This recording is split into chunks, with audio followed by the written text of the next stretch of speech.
Առաջիկա 1 ժամվա ընթացքում պատրաստ եմ պատասխանել ձեր հարցերին, խնդրեմ։ Ձեզ պարոն Փաշինյան վերջին իրադարձություններով բացատրում, որ ձեզ համար էմոցիոնալ թեմա է Արցախը եւ արցախցիների հարցը, ինչի մասին ձեզ պարբերաբար հիշեցնում են Արցախի մասին, ձեզ մեղադրում են Արցախի կորստի համար, եւ հետաքրքիր է ինչու եք դուք Արցախի արցախցիների մասին լսելիս դառնում առավել նյարդային, քրիստերի մեջ եք հայտնվում եւ հետաքրքիր է նաեւ այն, թե ինչ ապրումներ եք դուք ունեցել Արցախի կորստի ժամանակ, որովհետեւ ամեն դեպքում 2023 թվականին հրապարակային խոսքում ձեզ համար Արցախը դեռ Հայաստան էր եւ եթե կարելի է մենք հաց եւս եկեղեցու հետ կապված, որովհետեւ այն ապահովել է ձեր նախընտրական ծրագրում, ինչ է սպասվում Վեհապան Հայրապետին, եթե դուք ընտրվեք եւ ինչպես է հեռացնելու նրան, եթե օրակարգում է լինելու այն, ու ինչպես է հասնելու այդ ճանապարհին, որովհետեւ դեկտեմբերի 17-ին մենք համոզվել ենք, որ ժողովուրդը Վեհապան Հայրապետի կողքին է։ Շնորհակալ եմ հարցի համար, ես կարծում եմ, որ շատ բնական է, որ 2020 թվականի իրադարձությունները էմոցիա են պարունակում, հասկանալիորեն է։ Դուք հարցնում եք ինչ ապրումներ եմ ունեցել, անձնական, ես կարող եմ ասել հետևյալը։ Եթե տենց խոսակցությունը մինչև այդ աստիճանի բացում եք, ես ընդհանրապես երևի վերջին գիտակցական կյանքում առաջին անգամ, երբ ես դադարել եմ ամենօրյա աղոթքներ ունենալ, այդ եղել է 2020 թվականի մայիսի 2020 թվականի նոյեմբերի 8-ից հետո։ Չէ, ընդհանրապես, ասում եմ, ընդհանրապես։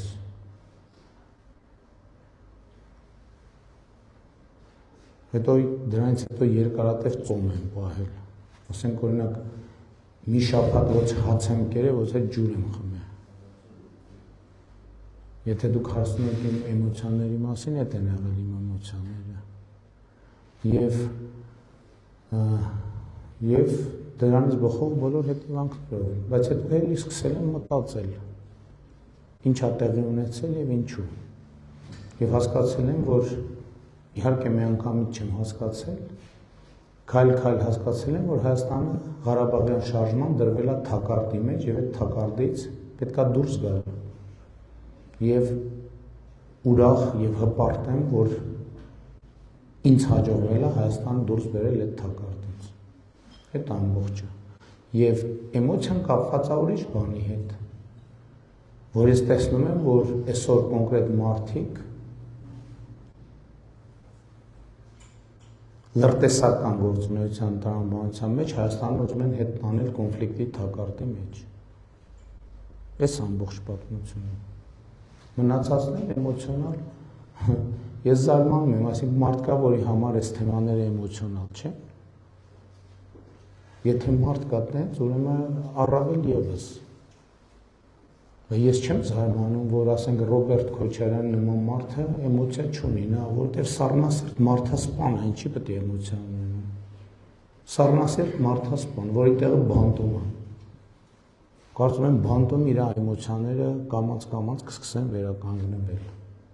Կամ Ծառուկյան Գագիկ, ինչի պետք է էմոցիա ունենա։ Քյարփինջը ոնց կարա էմոցիա ունենա։ Կամ կալուգացի օլիգարխ ինչի պետք է էմոցիա ունենա, արհեստական ինտելեկտը էմոցիա ունի։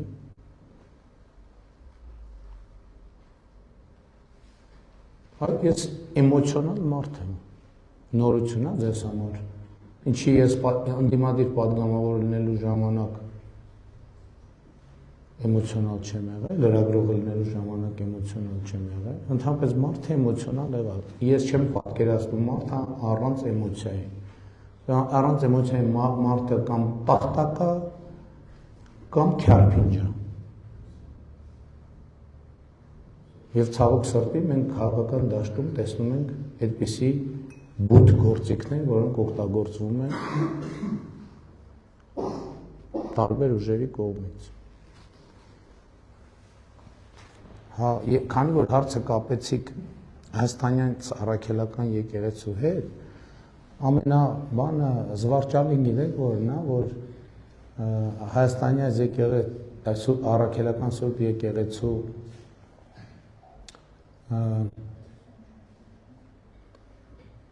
պաշտպանության դիրքերից հանդես են գալիս մարդիկ, հա հետո բնականաբար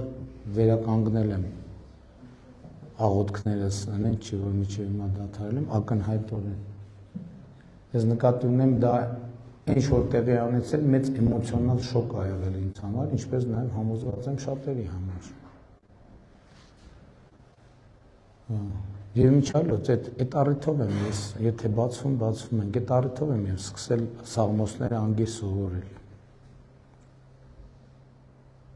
Որովհետև այդ հոգևոր դատարկությունը լցնելու անհրաժեշտություն եմ ունեցել։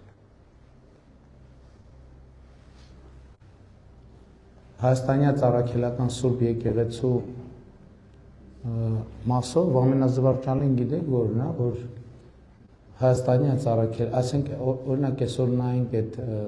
եռագլուխ կուսակցության լիդերներից,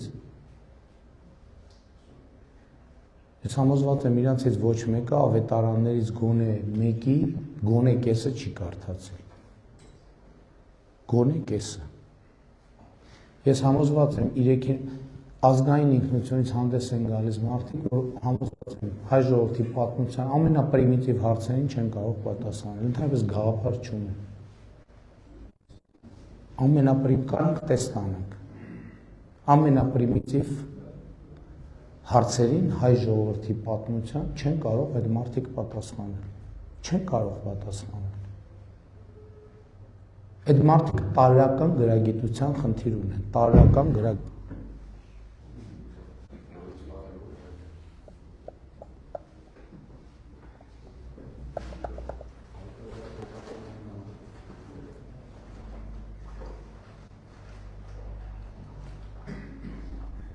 Ռոմանոսը ո՞ր է։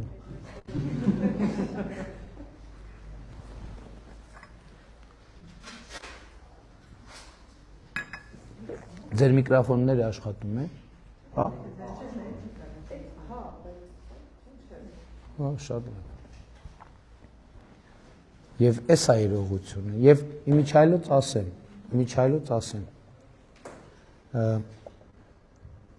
Ու այս մարդկանց բնականաբար շատ կոմֆորտ է կաթողիկոսի պաշտոն զբաղեցնող այն անձը, որը տենց Աստվածաշունչի երևի կիսատ պռատ կարդացել է։ Նրանց համար, ովքեր ոչ մի ավետարան, ավետարաններից ոչ մեկը, ես գրազ եմ գալիս, գնացեք Սամվել Կարապետյանին, Գագիկ Ծառուկյանին, Ռոբերտ Քոչարյանին, ընդ որում հիմա ասում եմ, երբ հանդիպեք հարցրեք, ասեք Աստվածաշունչը, ավետարանը եւ նոր կտականը, ինչով են իրարից տարբերվում։ Այս բան եմ ասում, ավետարան, Աստվածաշունչը, նոր կտականը, ինչով են իրարից տարբերվում։ Իսկ հիմա ուշքից կգնան, որ այդ հարցը տակ։ Կոգնիտիվ դիսոնանսի պատճառով։ Ու Կտրիչ Ներսիսյանի նմանը, որը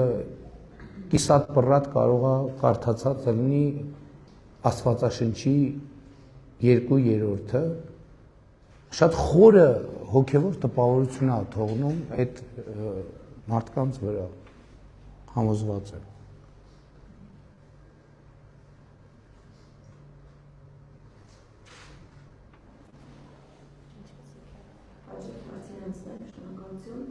Ժողովրդի կամքի արտահայտությունը ինքնին արդեն մեզ բոլորիս կդնի իրողության առաջ եւ որոշման առաջ, որը պետք է կատարածվի։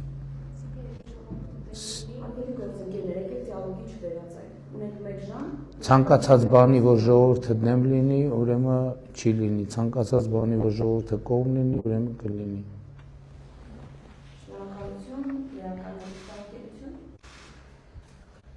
Премьер День добрый. Телевизия Польская. Первое на Южном Кавказе. Позволите, если я смогу задать вопрос на русском, для того, чтобы наша аудитория могла понимать это разных языках. Последняя неделя у вас была достаточно насыщенная. Мы видели много видео, в том числе в соцсетях, вы были эмоциональны. Бывает достаточно жесткая публичная ваша реакция, когда вы вступаете в споры по поводу Карабаха. Насколько сейчас общество, на ваш взгляд, готово к такому диалогу, как вы оцениваете последние недели ваших публичных переговоров? И второе, что хотелось бы добавить, уточнить, действительно сейчас в Армении мы видим и наблюдаем, в том числе через те саммиты, которые прошли в начале месяца, проходит масштабную трансформацию внешней политики и системы безопасности. Какой вы видите Армению лет через 10-15, даже когда вы будете, например, на этом посту? Учить сначала про Карабах, а потом, скажем так, про в каком-то смысле ваше историческое, политическое наследие, каким вы видите себя в учебнике истории, если так можно определить. Քարոզարշավի ընթացքը գնահատում եմ շատ լավ եւ կարծում եմ, որ իմ էմոցիաները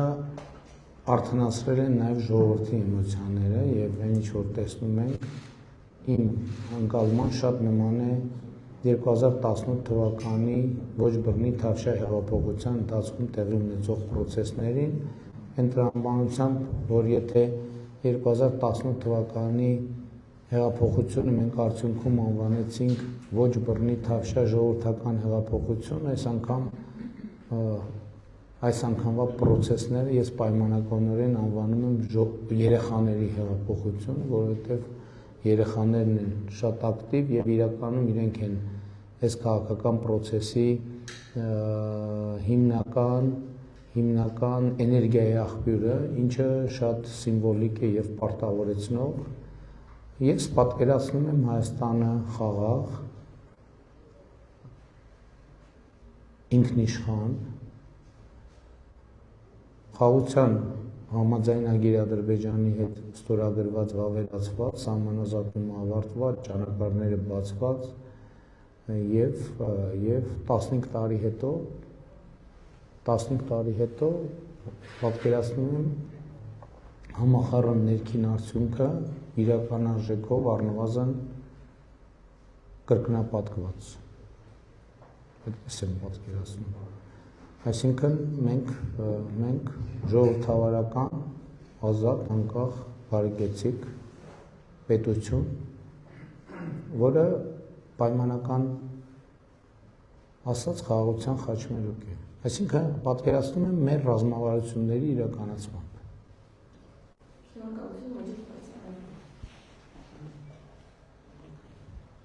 Փաշինյան, նախ խնդրեի անդրադառնալ վերջին օրերի տեղեկություններին Իրանաշենքին կապված, կա տեղեկություն, որ արդեն քարտեզում փոխվել է, Իրանաշենքի անվանումը, դուք քաղաքացիներից մեկի հարցին պատասխան թե ինչն եք հանձնել առաջիկայում, ասում եք երկու գյուղ նշեցիք ադրբեջանական անուններ տալով, երրորդը չասեցիք հավանաբար նկատում էիք Իրանաշենը, ճիշտ են արդյոք տեղեկությունները, դուք ավելի վաղ ասում եք, որ այսպես կոչված անկլավների հանձնման համար չկան իրավական հիմքեր, եթե ճիշտ են այդ տեղեկությունները, որ առաջիկա Իրանաշենը հանձնվելու է, ինչ իրավական հիմք եք դուք հանել ջրի երես, ինչի հիման վրա է դա տեղի ունենալու, եւ կխնդրեի անդրադառնալ ձեր վերջին հայտարարությանը մարդկանց հացադրում անելու, թե ինչու չեք զոհվել, դիմախոսներն ասում են, որ ձեր դերը պետք է լիներ ոչ թե մարդկանց հարցնել ինչու չեք զոհվել, այլ ամեն ինչ անել, որ երկիրը զերծ մնար պատերազմից, հայ ժողովուրդը չզոհվեր, ինչու եք դուք նման հայտարարության, ասում եք դուք արյուն եք միշտ ուզում, մինչև արյուն չեք տեսնում, չեք հանգստանում եւ ընդհանրապես ձեր դերը որն է, ասում են մեր թշնամիներն են ցանկանում, որ մենք զոհվենք, բայց որ Հայաստանի ղեկավարը հայ ժողովրդին կհարցնի ինչու չեք զոհվել, նման բան պատմության մեջ մարդիկ չեն տեսել, շնորհակալություն։ Հայաստանի ղեկավարը հայ ժողովրդին չի հարցրել ինչու չեք զոհվել, Հայաստանի ղեկավարը Ղարաբաղի պսևդո էլիտայի ներկայացուցիչներին է հասցրել ինչու չեք զոհվել։ շատ կոնկրետ շրջանակ մարդ, եթե անհրաժեշտություն լինի, այդ մարդկանց ցուցակը կարելի է ճշգրտել։ Նրանք, ովքեր իրենց անվանում են Ղարաբաղի խորհրդարանի անդամ, նրանք, ովքեր իրենց անվանում են Ղարաբաղի, չգիտեմ, ինչ սեկտորի անդամ։ Իսկ այդ մարդիկ գնացել են, սահման մի հատ կրակել են։ Ոչ միայն չեն կրակել, երբ որ ասում են փախածները, ես դրանց նկատի ունեմ, փախածներ ասելով։ Նկատի ունեմ Ղարաբաղի քաղաքական պսևդոէլիտային եւ հանրային պսևդոէլիտային, ովքեր եկել են, ընդ որում 2023 թվականին իրանք ինձ մեղադրում են, ասում են սահմանները փակել են, որ մենք չգնանք Հայաստան։ Հիմա եկել են Հայաստան, ասում են Ղարաբաղի հարց։ Ինչ Ղարաբաղի հարց։ Ես շատ հստակ ասել եմ, խոսքս վերաբերվում է Ղարաբաղի պսևդոէլիտայի ներկայացուցիչներին եւ այդ հարցը շատ լեգիտիմ հարց է գնացել։ Ով է գնացել կանգնել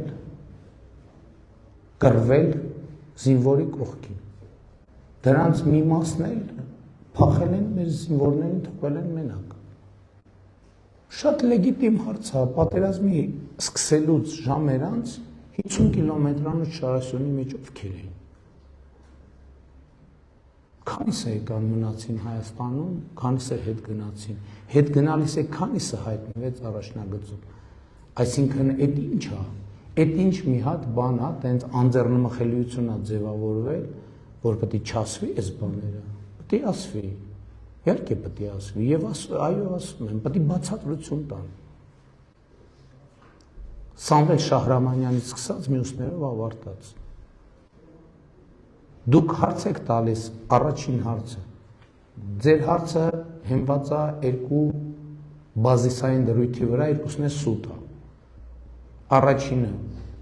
որ Google-ում որևէ անուն է փոխվել, Google-ի գոյության ողջ ընթացքում այդ անունը եղել է այդտեղ, սկսենք այդտեղից, ողջ ընթացքում։ Այսինքն Google Maps-ը կամ Google Earth-ը ինչքան գոյություն ունեցել, այդ անունը այդտեղ է եղել։ Այլ բան, որ ոմանք նոր են նկատել դրան մասին։ Երկրորդը ասում եք քաղաքացու հարցինի պատասխան դուք ասցիք հանձնում եք չգիտեմ ինչ։ Երկրորդը սուտ է։ Հասկանում եք, այդ կուլտուրան, որ կարելի է նույնիսկ ուղիղ եթերում հնչածը դարձնել սուտ, այդ կուլտուրայի մասին դուք պետք է խոսեք։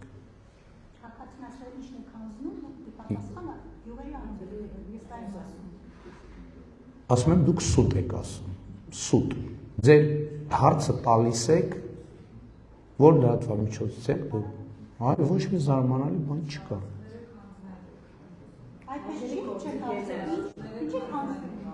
Ասում եմ դուք սուտ եք ասում։ Այն ինչ որ դուք ասիք, ձեր հարցի երկու բազային դրույթը սուտ է։ Իսկ ընդհանրապես այդ թեմային ես տասնյակ անգամներ անդրադարձել եմ։ Ասելով հետևյալը, որ Հայաստանը եւ Ադրբեջանը միմյանց տարածքային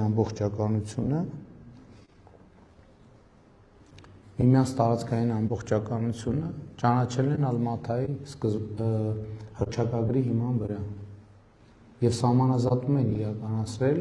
Ալմաթայի իմիջայլոց իրավական պարտադիր ուժ ունեցող թուղթ կա, որ Ալմաթայի հռչակագիրը երկու երկրների սահմանազատման բազային հիմքն է եւ այն ինչ 100 անգամ ասել եմ խորհրդային Հայաստանը, հանկախ Հայաստանը հիմնական երկրի խորհրդային Հայաստանի, խորհրդային Ադրբեջանը հիմնական երկրի հանկախ Հայաստանի հետ, անկախ Ադրբեջանը, խորհրդային Ադրբեջանի հետ։ Հիմա այսօր կան հարցեր եւ անկլավների թեմայից մենք չենք կարող հրաժարվել մի պարզ պատճառով, որովհետեւ մենք ինքներս ունենք անկլավ, Արցախաշենը։ Ինչինքն հրաժարվել դրանից չենք կարող հրաժարվել, որովհետեւ եթե որևէ մեկը հրաժարվի, դա քրեական պատասխանատվության հիմք է, ոչ մեկ չի կարող Հայաստանի ինքնիշխան տարածքից հրաժարվել։ Այդ պարզ է, որ դա տենց պարզ թեմա չի, Եվ հա որովհետև թեմա քննարկվում է, որևէ պայմանավորվածություն, որևէ այսպես ասած ռազմավարություն, որևէ հայեցակարգ այդ հարցի լուծման հետ պայդրությամբ չկա։ Բայց նաև կանոնակարգը սահմանում է դեպքեր, որ պետք է հնարավոր է նաև տասնյակ անգամներ ենք խոսել։ Պետք է նայվի, թե այդ հարցին մենք ոնց ենք մոտենում։ Ես չեմ խոսում անկլավների թեմայի մասին, ես խոսում եմ Հայաստանի ինքնիշխան տարածքների վերադարձի մասին եւ սահմանազատման թեմայի հետ կապված, ես խոսում եմ Հայաստանի ինքնիշխան տարածքի մեր վերահսկողության ներքո վերադարձի մասին։ Եթե սահմանազատման ընթացքում ինչպես կանոնակարգով նախատեսված է որոշ օպտիմալացումներ կլինեն, այդ կարա եւ լինի։ Եվ դա եթե լինի, կլինի բաց հրապարակային թափանցիկ։ Մի բան հստակ է եւ աներկբա սահմանազատման արդյունքներով Հայաստանի Հանրապետության տարածքը 29743 քառակուսի կիլոմետր է։ Սա երկաթյա տրամաբանություն է, ուրիշ տրամաբանություն չի կարող լինել։ Այն մնացածը, որտեղ կանոնակարգում էլ նախատեսված է ճանապարհների խնդիր կա, ենթակառուցվածքների խնդիր կա, միացումների խնդիր կա եւ այլն եւ այսպես շարունակ։ Այսինքն դա սահմանազատման ընթացքում կլուծվի։ Ինչ վերաբերվում է պատերազմից զերծ, այդ մեր ամենամեծ խնդիրը այն է, որ մենք չենք հասկանում, որ մենք պատերազմի մեջ ենք եղել 2020 թվականի սեպտեմբերի 29-ից առաջ 1991 թվականից պատերազմը անընդհատ է եղել, պերմանենտ է եղել։ Ամեն տարի մենք զոհեր ենք ունեցել եւ վիրավորներ։ Ամեն տարի մեր տների վրա կրակոցներ են եղել։ Ամեն տարի։ Եվ էսա տեսեք, երբ որ բազիսային սկզբունքները չեն ընկալվում, ամբողջ իրականությունն է խեղաթյուրվում։ Սահմանամերձ գյուղերը տանք չի եղել, պատուհան չի եղել։ Այսինքն դուք տեսել եք, ասենք օրինակ Տավուշի մարզի Մովսես գյուղի տների պատուհանները եւ տանիքները։ Այսինքն ես պատերազմ եմ հրահարել 2020 թվականին 19-ին, 19-ին, 18-ին, 17-ին, 16-ին, 15-ին Հայաստանը պատերազմի մեջ է եղել։ Նորություն է սա ձեզ համար։ Ամեն տարի մենք զոհ ենք ունեցել։ Առաջին օրացուցային տարին, որ Հայաստանի եւ Ադրբեջանի միջև կոնֆլիկտի բերումով զոհ չի եղել օրացուցային առաջին տարին 2025 թվականն է։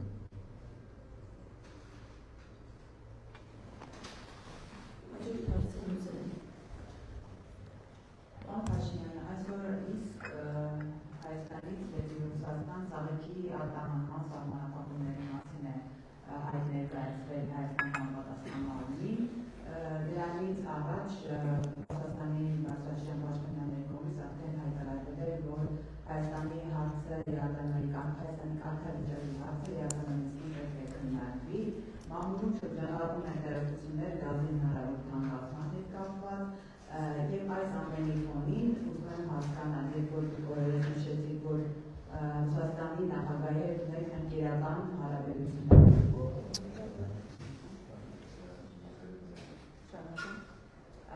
Արդյոք այդ հարաբերությունները, ընկերական հարաբերությունները նշանակում է այսպիսի հարաբերություններ եւ խնդրում եմ յուրաքանչյուր ասացի համար, այսինքն այդ եւ ԵԱՏՄ-ի կարգավիճակի եւ մնացած խնդիրների հետ կապված Հայաստանի դիրքորոշումը ինչպիսին է։ Սա առաջի հարց եւ երկրորդ հարցը հետեւյալն է. դուք մշտապես այս ընթացքում խոսում եք ադրբեջանցիների վերադարձի հարցի ձեր օրակարգում չլինելու մասին։ Իմ հարցը հետեւյալն է, ես չեմ հարցնում ձեր ընդհանրապես օրակարգում եղել հայ-ադրբեջանական քննարկման չի եղել։ Ձեր դիրքորոշումը ինչպիսին է։ Ես իմ Ձեր դիրքորոշումը ինչպիսին է, արդյոք ընդհանրապես Հայաստանը չի քննարկելու ադրբեջանցիների վերադարձի հարցը, դա երբևէ ոչ թե օրակարգում չի լինել, այլ դες համար անընդունելի է։ Եվ վերջում դիտարկում օրերս Վրաստանի վարչապետը հայտարարել է, որ Եվրամիությանը չի հաջողվի պարապում մտցնել Վրաստանի եւ Հայաստանի հարաբերություններում։ Մի փոքր կբացեք ինչի մասին է խոսքը, ինչ պարապման մասին է։ Նախ Վարդի եւ այդ սահմանափակումները միշտ էլ եղել են, որովհետեւ ցանկացած ապրանք, որ ֆիտոսանիտարական ստանդարտին չի համապատասխանում, այդ սահմանափակումները միշտ գոյություն են ունեցել եւ միշտ գոյություն են ունենալու։ Եվ նման իրավիճակներ վերջին 8 տարում տասնյակ անգամներ են եղել, տասնյակ։ Ընդ որում ոչ միայն ֆիտոսանիտարական։ Ուրիշ խնդիրներ են եղել կապված այլ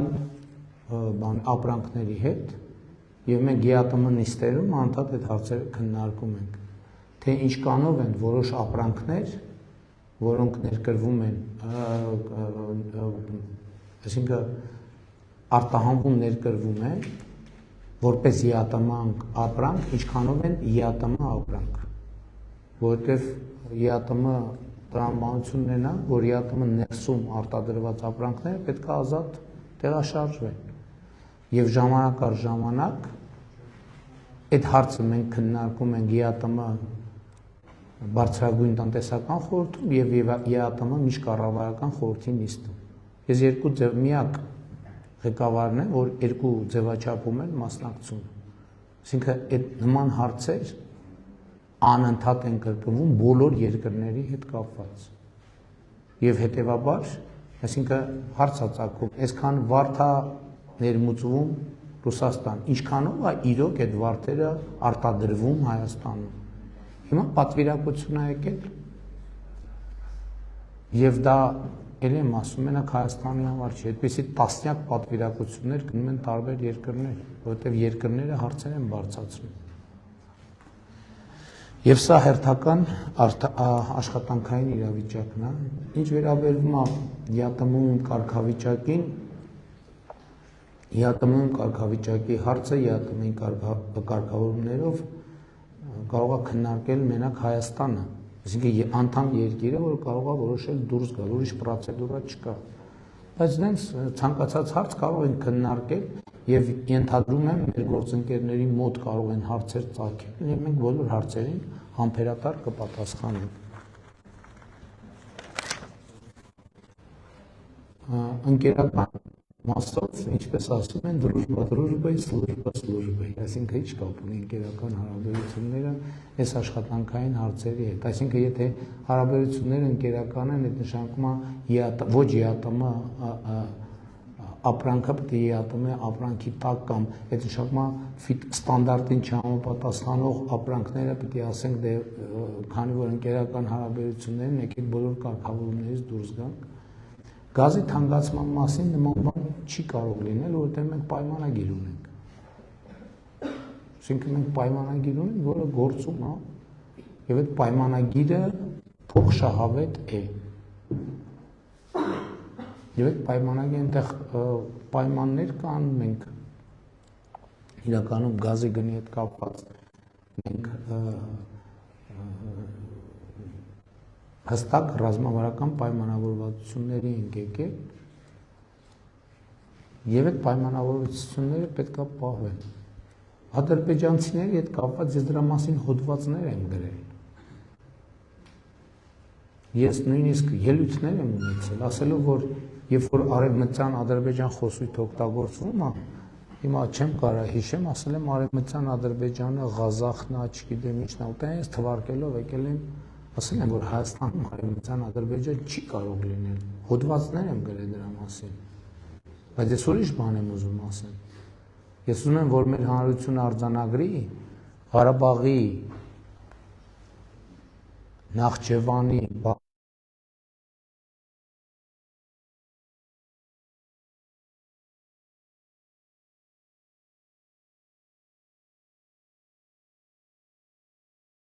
ներքին կապեր ունեն։ Բայց նաև վերջին բրիֆինգներից մեկում չէ, կառավարության շենքում էինք անում բրիֆինգը, ես ասում եմ, որ եւ մեր հանդիպումներում էլ եմ ասում։ Ասում եմ ուշադրություն դարձրեք, որ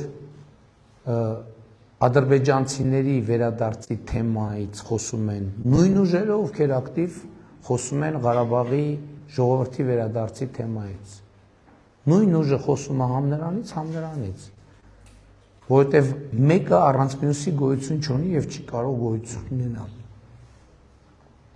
Եվ այս է պատճառը, որ ասում են, որ իրանք պատերազմի եռագլուխ կուսակցություն են, որովհետև իրանք ուզում են կոնֆլիկտային վիճակ սրեն, ստեղծեն։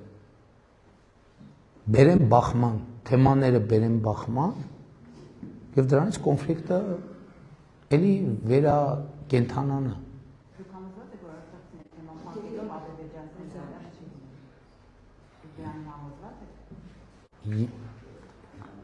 Ասեք Հայաստանը եւ Ադրբեջանը փոխադարձաբար միմյանց ինքնիշխանությունը,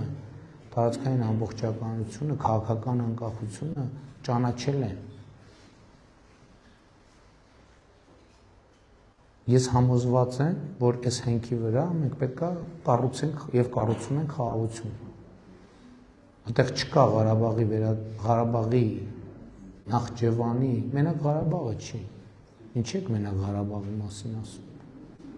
Բա Նախճեվանի հայությունը, բա Բաքվի հայությունը, բա Սումգայիթի հայությունը, բա Կիրովբաթի հայությունը, բա Գետաշենի հայությունը։ Եվ այլն, եւ ընդհանրապես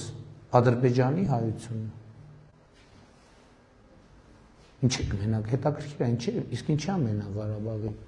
հայության հարցը բարձրացվում, իրանք ինչի են մենակ դրա մասին խոսում։ Ես ասում եմ, չկա երկու թեմաներ, չկա ուղղակի։ Փակել ենք, այդ երկու թեմաները փակել ենք։ Հիմա մյուսները ինչի են այդ պատերազմի եռագլուխ կուսակցությունը, մի հատ հիմար հոլովակ են սարքել, միլիոններ են ծախսում, որ այդ հոլովակը պատտվի, ինչի համար։ Ոչ թե իմ դեմ հակակարողություն են անում, իրանք այդ հարցը ուզում են ներմուծեն քաղաքական օրակարգ։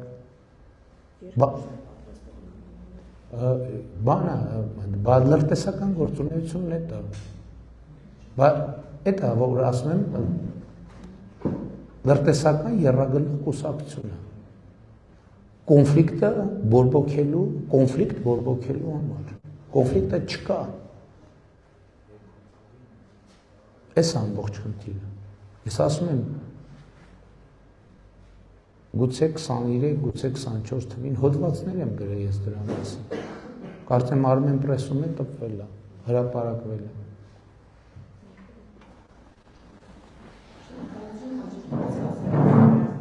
Հա, Վրաստանի պահով ես հստակ ասել եմ, որ Հայաստան Եվրամիություն հարաբերությունների համար Վրաստան ունի շատ էական եւ առանցքային դեր եւ մենք շատ անհանգստացած ենք այդ իրադրությամբ եւ մենք կարծում ենք, որ այդ իրադրությունը պետք է լուծվի։ Եվ Հայաստանի եւ Վրաստանի հարաբերությունները դա կապ չունեն մեր եւ մեր երկուսից որևէ երրորդ կողմի հետ հարաբերությունների հետ։ Եվ բնականաբար այդ հարաբերությունները ռազմավարական են, երկարաժամկետ են, պատմական են եւ շարունակելու են այդպես պատմական էլ մնան, եղբայրական են։ Այդտեղ ուրիշ սցենար չի կարող լինել պարզապես։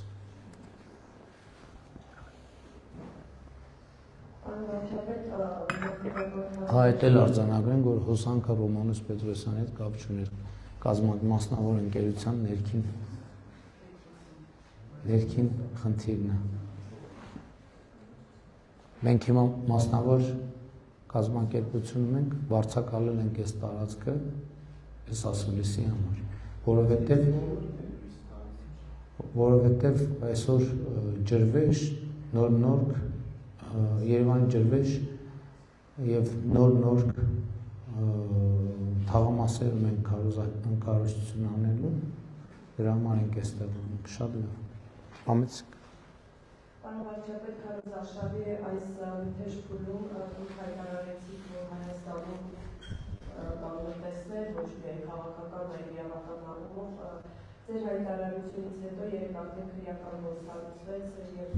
բարձրացավ որ խոսքը Բարգավաճ Հայաստան Կուսակցության երկրորդ համար Անդրանիկ Թևանյանի մասին է ըստ ձեր իրավապահների։ Դուք այս օրերին բարբերաբար զգուշացումներ եւ սպառնալիքներ եք հիշեցնում ձեր գլխավոր ձեր իրավապահված այդ երեք ուժերի ներկայացուցիչների հասցեին եւ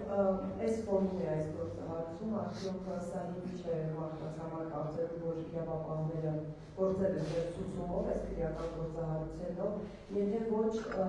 այդտեղ նկարագրված դեպքերը վերաբերում են 2024 թվականի ապրիլի ազգային ժողովի տեղ ունեցած ակտիվիստի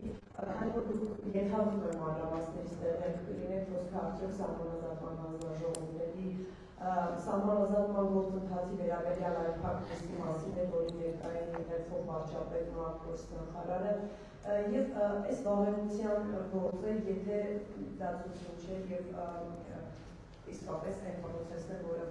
իրավապահները խնդրում են, ինչպես է գնահատում այստեղ իրավապահների աշխատանքները, այսինքն ստացվում է, որ 2 տարի, 2 տարի ձեր եւ նրանց պատվամբ լավտես է եղել է ազատության մեջ եւ շարունակել է գործել եւ երրորդ հարցը դուք նաեւ այստեղ նկարագրված է այն շրջանը, որտեղ Անդրանիկ Թևանյանը չի եղել ազգային ժողովի պատգամավոր, բայց այդտեղ նշված է, որ հավաքագրել են փաստեր, դուք ունեք տեղեկություններ, այսինքն նիստից ներկա ինչ-որ մեկն է կամ գուցե երկուսն է, չգիտեմ, մարդիկ են նրան տեղեկություններ փոխանցել այդ դեպքում պատասխանատվության այլ շրջանակական է, արդյոք այս գործընթացը, նկատի ինչ ես վարկեցի, ես քրեական գործը եւ այն դեպքերը, որ դուք եք հիշեցնում, ինչպես եք կապված, սա արդյոք հենց հարաբերությունների ճգնաժամի մասին չի փաստում եւ առհասարակ ձեր գնահատմամբ ինչպես այն կանդրադառնում հայ-ռուսական հարաբերությունների վրա։ Շնորհակալ եմ։ Նախ քրեական գործի մասին եկեք արձանագրենք, որ գործի օպերատիվ հատված իրականացրել է վարչապետի ենթակա մարմինը ազգային անվտանգության ծառայությունը, այսինքն բնականաբար բոլոր մանրամասներին կարող են տեղյակ լինել։ Երկրորդը, երբ որ լրտեսության գործ է բացահայտվում, բնականաբար դա ունի նաև որոշակի օպերատիվ հետաքրքրություն։ Այսինքն մենք հիմա էլի ուրիշ լրտեսության գործեր ունենք, լրտեսներին չենք բռնում։ Մի պարզ պատճառով, որովհետև մենք հետևում ենք օպերատիվ, որպեսզի ցանցերը բացահայտվեն։ Գործելակերպերը բացահայտվեն, ել չեմ ասում, լրտեսի ստացած հանձնարարությունները նաև մեզ տեղեկություն են տալիս մեր դեմ իրականացող հետախուզական գործունեության մասին եւ ձերբակալման որոշում կայացվում է այն ժամանակ, երբ որ օպերատիվ հետաքրքրությունը սպառվում է։ Այսինքն պարզ է, չէ՞, լրտեսը գործունեություն է ծավալում։ Հենց իմացանք լրտեսը գնալ միանգամից բռնելը, կներեք դա գրագետ չի։ Պետք է թողել իր կապերը տեսնել, տեսնել ում հետ է աշխատում, ում է փոխանցում ինֆորմացիա, ումից է ստանում ինֆորմացիա, ինչ հանձնարարություններ է տալիս իր կուրատորը իրան, ինչի մասին է այդ հանձնարարությունները, որովհետև այդ հանձնարարությունները ինֆորմացիա չէ տալիս մեր դեմ իրականացվող հետախուզական գործունեության մասին։ Ում է ներգրավում, որ կուսակցության ցուցակում է հայտնվում, ոնց է հայտնվում այդ կուսակցության ցուցակում, այդ կուսակցության ղեկավարը ումից է ստանում հրահանգը, ինչու է կատարում այդ հրահանգը, գիտակցում է, թե չի գիտակցում,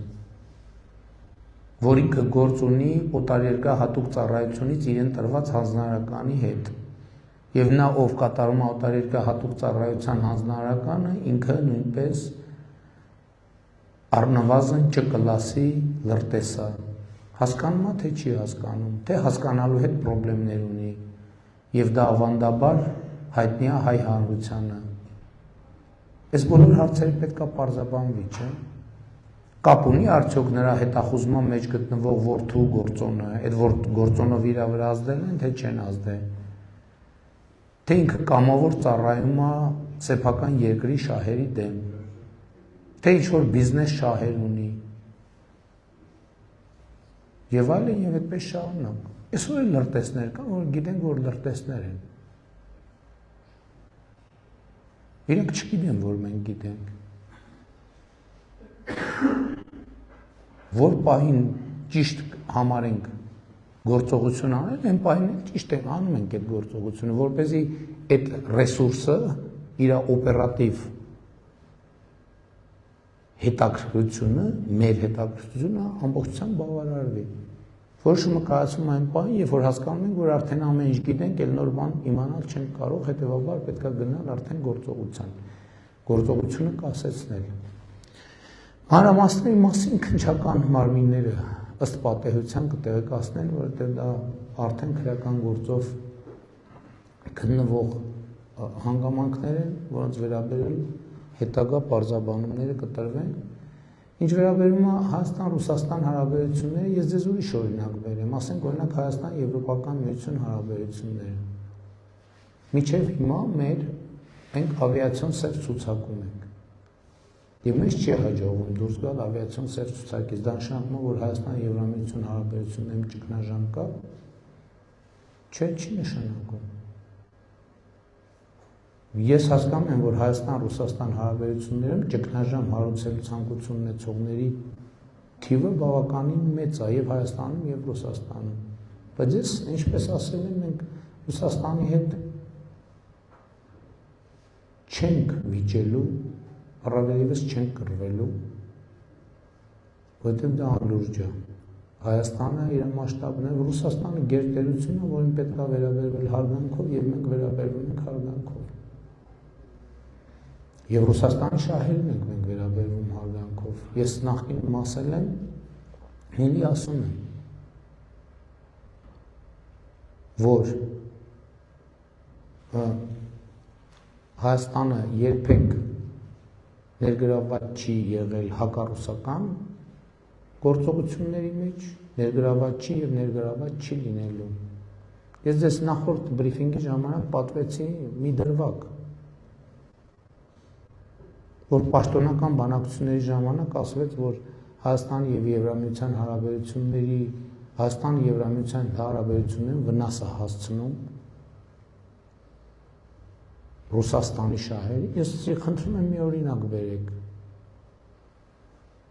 Երկու անգամ այդ հարցը կրկնել եմ եւ ոչ մի օրինակ հնարավոր չի եղել բերել, որովհետեւ չկա այդպիսի օրինակ։ Ասում է, որ Ուկրաինայի նախագահը եկել է Հայաստան, կներեք, իսկ ինչու՞ պետք է չկար Հայաստան։ Ինչի որ Հայաստանը Ադրբեջանի հետ կոնֆլիկտի մեջ էր, Ադրբեջանի նախագահը չէր գնում Ռուսաստան։ Կամ Ռուսաստանի նախագահը չէր գնում Ադրբեջան։ Çünki մենք ասել եղել է տենց դեպքի, որ մենք ասենք, ինչի է այն ժամանակ, երբ որ Հայաստանը Ադրբեջանի հետ կոնֆլիկտի մեջ էր։ Եղել է տենց բան, որ մենք ասենք, ինչի է Ադրբեջանի նախագահը գնում Ռուսաստան կամ Ռուսաստանի նախագահը գնում Ադրբեջան։ Այսինքն, ինչ մենք հարաբերությունները պետք է մանավանդ, ես դեռ 2022 թվականին ասել եմ, որ մենք Ուկրաինայի հետ կապված հարցերում այն ժամանակ հապկում մեր գործունեությունը նույնիսկ սառեցված չէր։ Ես ասել եմ, որ Ուկրաինայի հարցում Հայաստանը Ռուսաստանի դաշնակիցը չի։ Շատ բարձ տրամաբանություն է։ Ինչն է խնդրումը։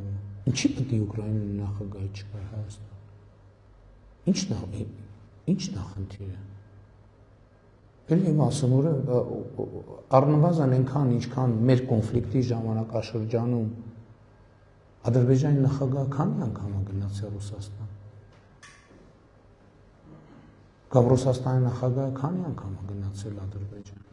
Ասենք դա ինչ բան է, այսինքն ինչ մենք պետություն չենք, Ուկրաինան պետություն չի։ Ուկրաինային ՄԱԿ-ի անդամ պետություն է, եվրոպական քաղաքական համայնքի անդամ պետություն է։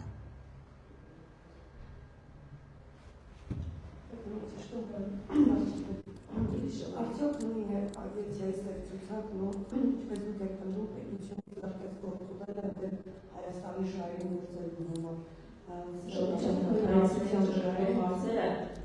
Գիտեք, ես ուզում եմ ասել, որ Հայաստանը եւ Ռուսաստանը պայմանագիր ունեն միմյանց տարածքում լրտեսական գործունեություն չծավալելու։ Խախտվել է պայմանագիրը։ Չգիտեմ։ Դա ընթացքում կերևա։ Պատերազմի երակրող կուսակցության առաջնորդների գործակալների վերաբերյալ փաստերը արդեն շրջանառվում են մամուլում, մասնավորապես Ռոբերտ Քոչարյանի, Հայկ Ձայնագրությունը, Ծառուկյանի, Ազգային Պարչյանը, Սամվել Կարապետյանի եւ ԵՍՊ-ի աշխատակիցները եւ Նարեկ Կարապետյանի Ռուսաստանի Դաշնության ազգի ունենալու հարցերն։ Արդյոք իրավապահները զբաղվում են եւ ինչ է սա ընդհանուր նաեւ քաղաքական առումով։ Իմիջայլոց շնորհակալ եմ, դուք հիշեցրիք Ռոբերտ Քոչարյանի ձայնագրության մասին, էլ եմ ասում։ Ես երաշխավորում եմ, որ դա իրական օրիգինալ ձայնագրություն է։ Երաշխավորում եմ։ Որն դա հեռախոսային խոսակցություն չէ, բնայնորեն դա ձայնային հաղորդագրություն է, որ միջնորդի միջոցով ուղարկված ձայնային հաղորդագրություն։ Իրականության 100%-ով համապատասխանում է։ Երաշխավորում եմ։ Դա անձամբ Ռոբերտ Քոչարյանն է այդ ձայնային հաղորդագրությունը հեռախոսի վրա թողել, ուղարկել միջնորդի միջոցով։ Եվ ինձ համար զարմանալի է, որ մինչև հիմա քաղաքացիական հասարակությունը, հետաքննող լրագրողները եւ այլն ընդհանրապես ոչ մեկ չի պատվիրել փորձակնություն։ Մենք կես բառացին դե դա արհեստական ինտելեկտի ստեղծած է, հա, լավ, երևի արհեստական, մոռացան բոլորը։ Մարդը ասում է, որ ինքը Հայաստանում քաղաքական գործունեություն է ծավալում այլ երկրի կուրացիայով։ Ինքսա քաղաքական եւ այլ քաղաքական հետևանք առաջին հերթին, որովհետեւ ես վստահ չեմ, որտեղ իրավական գնահատականի հարց կա, որովհետեւ եւ մենք երբ որ ասում ենք գործակալ, մենք պետք է հասկանանք, որ կա մի քանի շերտ, կա ազդեցության գործակալ, որ այդ երկրի շահերի լոբինգն է անում, մեր օրենսդրությունը վստահ չեմ, թե նման բան նախատեսում է, բայց առնվազն քաղաքական գնահատականի դա արժանի է։ Երկրորդը էս էլ կա, որ ինքնին որևէ օտար երկրահատուկ ծառայության աշխատակից լինելը վստահ չեմ, չգիտեմ ինչքանով է քրեական հետապնդման ենթակա այդ իրավաբանները կգնահատեն եւ գնահատական կտան։ Կեղծ տեղեկություններ տալը քաղաքացիության վերաբերյալ, ես ինչքան գիտեմ, նախատեսված է եւ եթե չեմ սխալվում, հաղորդակցություն է եղել, որ քրեական գործ է հարուցված, քրեական գործով կպարզվի, կապացուցվի, չի ապացուցվի։ Այդքանը։ Շնորհակալություն,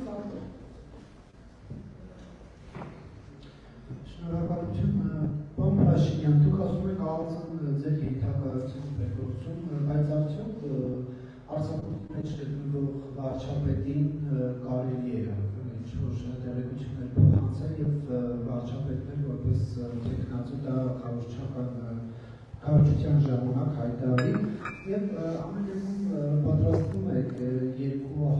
200,001 զանգ ունենալ Վլադիմիր Պուտինի հետ այս թեմայով թե չէ, ասել եք 200,000 զանգեր։ Ինչքան։ 200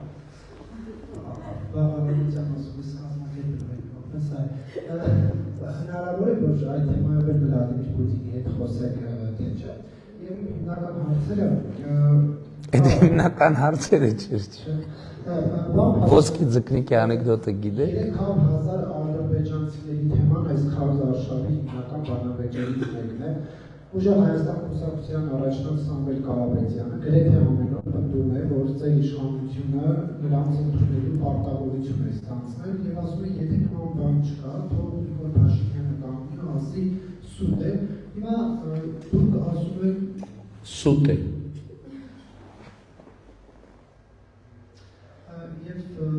վերջին հարցը եւ մեկ հստակեցում ամեն դեպքում պարոն Փաշինյան, տեսեք, դուք ասում եք սուտ է այդ հարցը հիմա այս բանը չի քննարկվում, թե տալիս եք երաշխիքներ, որ ձեր իշխանության օրոք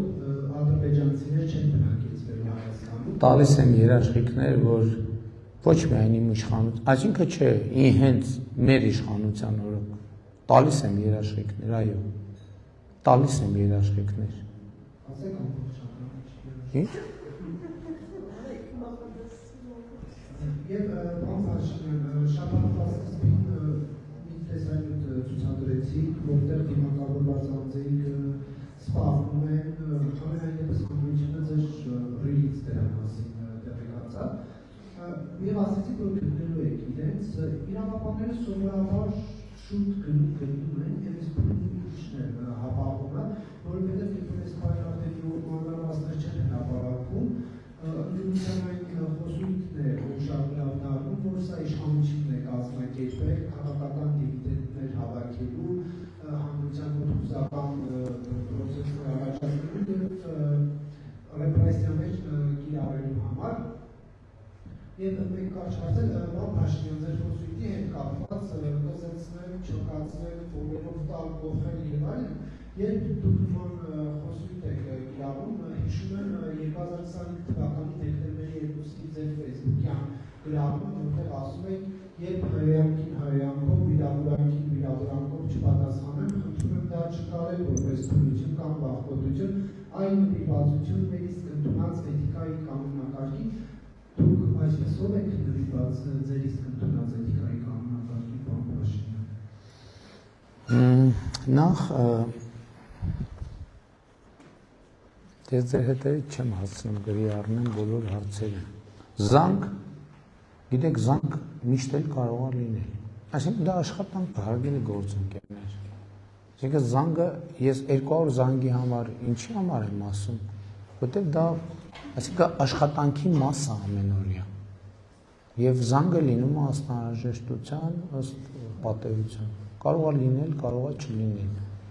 Երկրորդ հարցը, որ ես արձակուրդի մեջ եմ, լավ ես արձակուրդի մեջ եմ, ուրեմն ինչի եք ինձ հարցնում Հայաստան-Ռուսաստան հարաբերությունների մասին։ Ես էլ կարամ ասեմ, ես արձակուրդի մեջ եմ, ես տեղյակ չեմ, ինչ է կատարվում ընդհանրապես։ Այսինքն հասկացան, որ արձակուրդի մեջ եմ, բայց վարչապետն եմ, չէ՞։ Հիմա Հայաստանի Հանրապետությունը վարչապետ ունի, թե չունի։ Բնականաբար, ասենք ինձ ամեն օր զեկուցվում է իրադրությունը, բայց տեղյակ չլինեմ։ Թիմակի հետ կապված, ես կարծում եմ մենք անձանց շրջանակը պարզաբանել ենք մոտավոր եւ ըստ էության այն անձինք, որոնք մենք կարծում ենք, որ այդ տեսանյութի մեջ են, իրանք 2024 թվականից Հայաստանում չեն։ Սա բայց օպերատիվ տեղեկությունն է, որովհետև մենք ապացույց չունենք։ Մենք անուն ազգանուններ ունենք եւ այդ անուն ազգանուն բնականաբար եթե բնականաբար նրանց հայտնաբերելու ուղղությամբ ջանքեր են գործադրել եւ տեսել են, որ նրանք 2024 թվականից Հայաստանում չեն։ Եվ ավելի նախկինում մեծ հավանականությամբ նրանք այլ գործերով մեր հետաքրքրության տիրույթում են եղել, մասնավորապես հնարավոր է ապօրինի վարձկանության, տրամաբանության մեջ գտնվող անձինք լինեն իրանք։ Հնարավոր է, բայց սա ընդհանրապես օպերատիվ տեղեկություն է։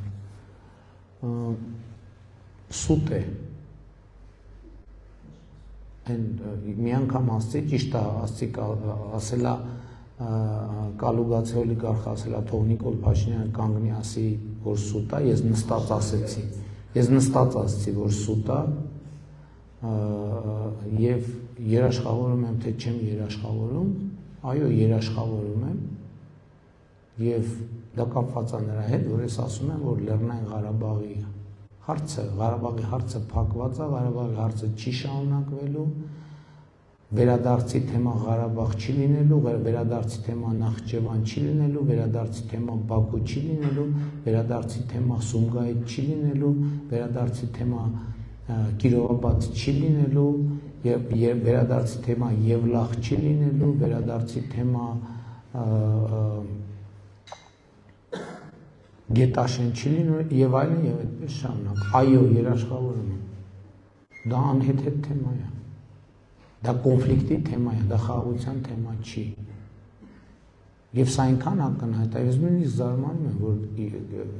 այսինքն դուք ասացիք հիմնական թեմաներից մեկն է քարոզարշավի։ Դա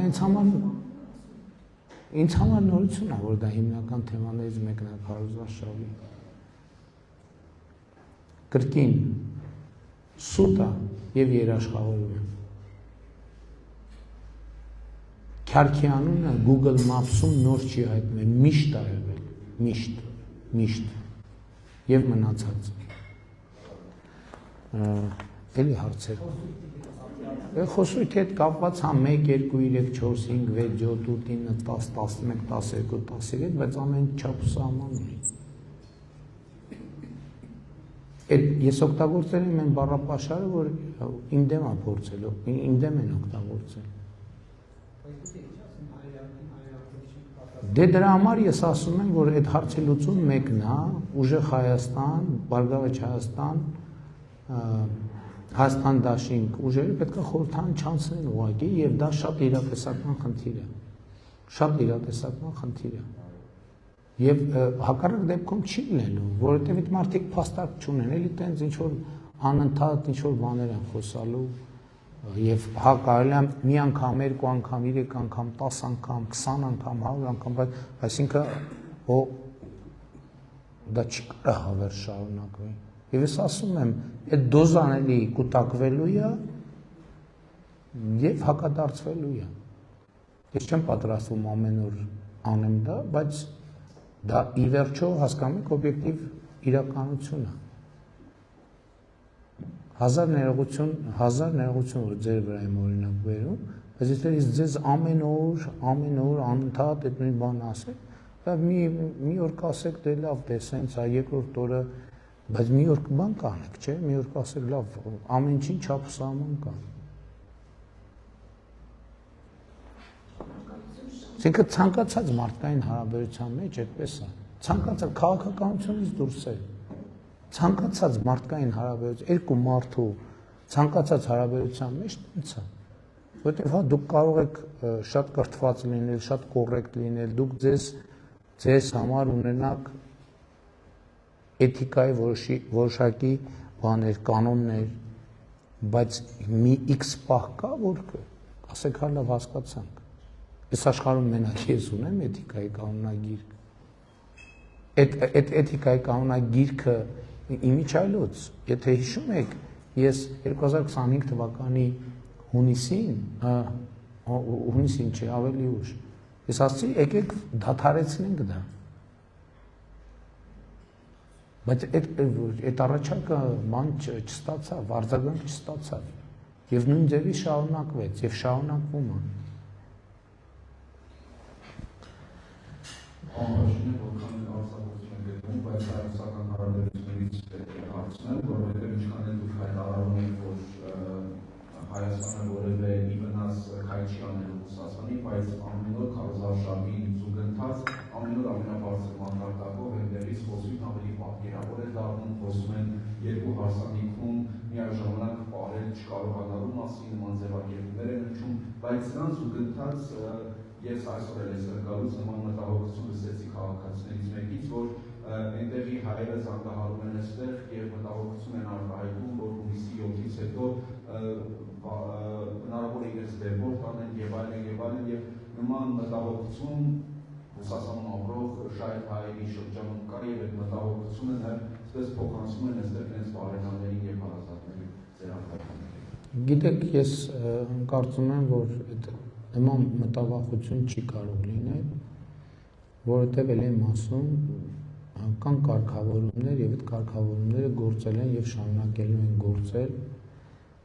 Մյուս կողմից ես քարոզարշավի ընթացքում էլի դա օր եթերում է լինում, ես հանդիպում եմ բազմաթիվ անձանց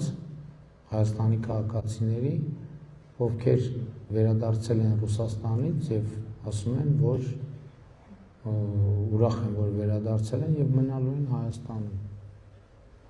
Եվ 2025 թվականը առաջին տարին է, երբ որ մենք արտագաղթը դադարել է Հայաստանի Հանրապետությունից եւ ներգաղթ է սկսել եւ դեպորտ անել, ինչ նշանակում դեպորտ անել, ես դա լավ չեմ հասկանում։ Այսինքն տեսեք, եթե էլի եմ ասում, մենք պետք է բան անենք, եթե մարդը երկրում գտնվում է օրինական հիմքով,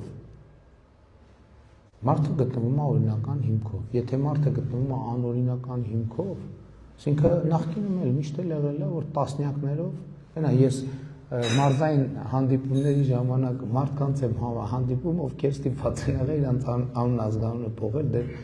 երկար տարիներ առաջ, որ դեպորտի ցիկլից դուրս գան, այսինքն դեպորտը մեզ հետ է կապված։ Այն նրանք, ովքեր պետք է դեպորտ լինեն, լինելու են դեպորտ, եղել են դեպորտ։ Այսինքն եթե վիճակագրությունը հանենք, հարյուրավոր, հազարավոր մարդիկ ամեն տարի այդ վիճակում են լինում։ Այսինքն Հայաստանի քաղաքացի են այդ մարդիկ, նրանք ովքեր Ռուսաստանի քաղաքացի են, Ռուսաստանի քաղաքացի են։ Այսինքն այդտեղ էլ մտավախություն ես չեմ պատկերացնում, թե ինչի մասին է խոսքը։ Բայց եթե մարդը ապօրինի հիմքով է գտնվում ուրիշ երկրի տարածքում, մենք դեպորտ չենք անում, բոլոր երկրներն էլ անում են։ Եթե մարդը ապօրինի հիմքով, այսինքն ինչ։ Հայաստանի Հանրապետությունը պետք է լուծարվի, որ ինչ որ մեկը ապօրինի լինի ուրիշ երկրի տարածքում։ Այդ ի՞նչ տրամաբանություն է։ Թող օրինական գտնվեն երկրների տարածքում եւ այսինքն օրինական գտնվող մարդու չեն կարա դեպորտ անեն։ Անօրինականին ոչ միայն կարող են, այլև պարտավոր են դեպորտ անել եւ դա միշտ էլ եղել է եւ արվում է եւ ելի արվելու է։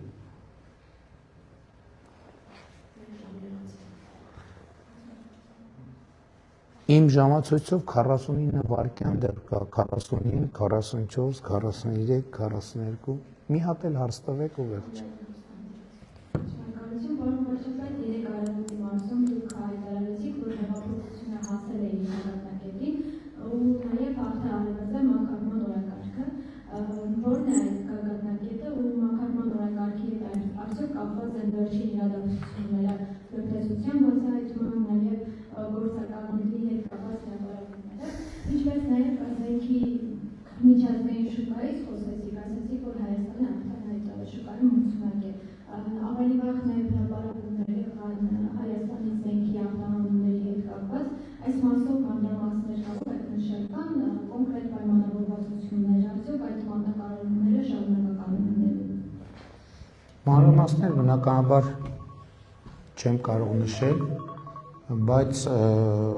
այո, պայմանագրեր կան եւ նաեւ երկարաժամկետ պայմանագրեր կան եւ այդ պայմանագրերը աշխատելու են։ Ինչ վերաբերում է հեղափոխության գագաթնակետին, ես երեք նաեւ իմ ելույթում պարզաբանեցի, այդ գագաթնակետը իմ պատկերացմամբ հետեւյալն է, որ պետությունը սիրում է քաղաքացուն, քաղաքացին սիրում է պետությունը։ Ինձ համար ակնհայտ է, որ այսօր Հայաստանի Հանրապետության քաղաքացին սիրում է իր պետությունը, որովհետև պետությունը սիրում է քաղաքացուն եւ այդ սերը արտահայտվում է շատ կոնկրետ ձևերով եւ կոնկրետ ծրագրերով, կոնկրետ արդյունքներով, այդ թվում նաեւ այն որոշումներով, որ մենք կայացրել ենք մասնավորապես Ղարաբաղի շարժումը չշարունակելու վերաբերյալ։ Եվ ես այսօր տեսնում եմ, որ քաղաքացիները շատ բարձր են գնահատում։ Այն օրը մի երիտասարդ պատերազմի մասնակից Երևանի կենտրոն վարչական շրջանում հենց ուղիղ եթերում կարծում եմ շատ խտացված ձևով ներկայացրեց այդ ընկալումը եւ ես շնորհակալ եմ քաղաքացուն, որ ինքը հարկ համարել էր, որ ինչպես ինքը ասեց աշխատանքից ուշանում էր, բայց հարկ համարել էր մոտենալ եւ դա ասել։ Այո, դա հեղափոխության գագաթնակետն է, երբ որ պետությունը սիրում է քաղաքացուն, քաղաքացուն սիրում է պետությունը։ Իշխանությունը սիրում է քաղաքացուն, քաղաքացին սիրում է իշխանությունը։ Եվ այս նախընտրական քարոզարշավի ամենակարևոր հետևությունը ինձ համար դա է, եւ ես համոզված եմ, որ այդ հետևությունը կարտահայտվի նաեւ ընտրությունների արդյունքներով։ Շնորհակալ եմ։